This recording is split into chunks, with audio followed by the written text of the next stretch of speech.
কংগ্ৰেছৰ পৰা বিজেপিলৈ যেতিয়া দৰ্জনে দৰ্জনে নেতা আহে তেতিয়া আপোনালোকে এইটো আলোচনা নকৰে গতিকে আলোচনাটো সমান হ'ব লাগিব নে নাই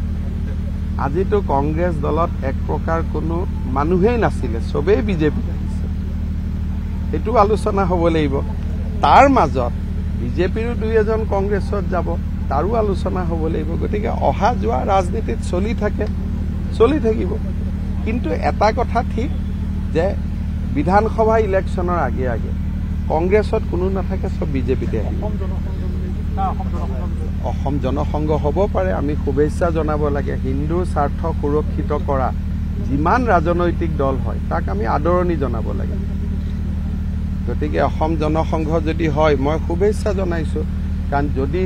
হিন্দুৰ স্বাৰ্থ অসমীয়া খিলঞ্জীয়া লোকৰ স্বাৰ্থ সুৰক্ষিত কৰিব পৰা যিমান ৰাজনৈতিক দল সংগঠন হয় সিমানেই জাতিটোৰ বাবে ভাল খবৰ